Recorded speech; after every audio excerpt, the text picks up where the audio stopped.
Hey, Get Fox here. Today I got a dual review of both Larry Fitzgerald and Mychal Kendricks. Let's start with Larry Fitzgerald here. The 92 speed obviously holds the card back. 6'3", so a nice height. But the rest of the stats basically means, I can read them off, but they're basically all good catching stats, good run blocking stats, so on and so forth. So the 92 speed, I think, is the main thing we want to focus on at 6'3".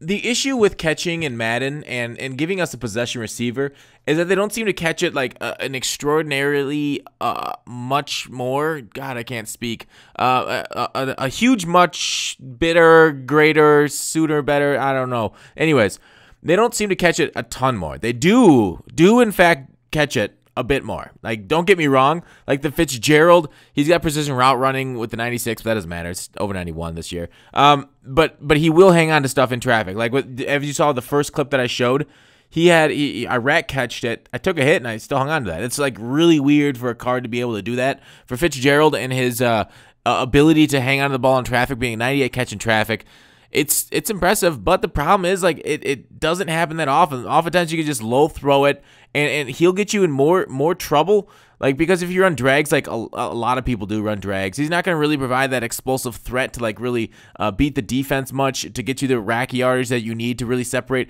Like, people could just basically get in man coverage, lock him down. Like, I know a lot of people that watch this probably run bunch, and bunch is locked down by man coverage, and especially if you have somebody slow, he's going to absolutely get killed by it. So Fitzgerald there not being able to beat man coverage, so they could basically sit in that with the high end corners against bunch. The route running's nice though, but this is the route running. This is the same animation every card gets. And look at that. When I said, like, this card doesn't catch the ball a little bit better than other cards, I mean it. Like, it doesn't do anything. That's great. Yeah, sure, a couple plays, but he still dropped them. Like, you saw 2 in a row that he should have hung on to with such high catch in traffic. It's not like they were that hard to hang on to for an elite skilled wide receiver. So Fitzgerald, I'll give the overall rating at the end. Mychal Kendricks, though, a 6-foot tall, 91 speed left outside linebacker with 91 zone coverage. Comparing him to Charles Haley here. Now, if I were rushing my left outside linebacker more, I think I prefer Haley. He's better against the 95 versus 96 block shed.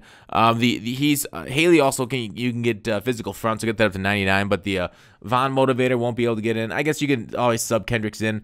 So if I were going like more of a 4-3, I'd definitely take Kendricks, 3-4 Haley, because that's just the way they are. For the other left outside linebackers, like, I'd rather have McGinnis in a 4-3. I'd rather have Boss Battle Ricky Jackson. I think I'd take Von Miller in both 3-4 and 4-3 above them. Well, I don't know. I think in a 4-3, I'd still take Kendrick because of the 91 zone coverage, but in a more versatile role, maybe Von would win out. I think Von would win out pretty easily because he can actually rush the passer and do some damage there. The 95 block shot on this card means he's going to play against the run. He's a good user, though, with 91 speed also. He's just a little bit shorter. And, I mean, that's all these other guys like 6'3 to 6'5, which really helps them as the usability. Like, if I were to choose between Barr and this card, like, that, I think it's pretty darn close if you were making the choice between the two. Like, if I were going to use him more, it'd be Barr easy. But if I were to leave him just on his own to ramble along, Kendricks might be pretty close to it because of the 91 zone. The only issue, as you guys know, I have to talk about this, is secure tackler. Every single player on defense. Like, when I talked about it, I'd rather have William McGinnis in the scheme no matter what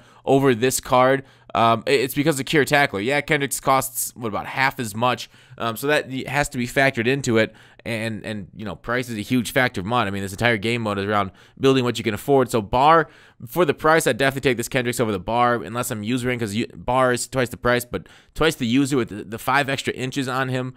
So, like, there's a lot of competition at the left outside linebacker spot. Now that Boss Battle Ricky Jackson, it's still more expensive, but basically has everything you want out of a left outside linebacker. Now that he's dropped with the secure tackle, he's got it all. But overall, like, the 4-3 left outside linebackers, how do they play just in zone and against the run? Do they do great? It's the same issues that you get in every other Madden card that I've talked about over and over ad nauseum through all these reviews. The same issues with pursuit angles and basically cutting off and forcing defenders and stuff like that. But overall, he gets to the hole well. High block shed, does well against the run, does well against the pass. Just a little short. He's speedy. So the review for Mr. Kendricks, I'm going to give him an 8.9. Larry Fitzgerald an 8.1. Thanks for watching Call to Action. I'll see you tomorrow.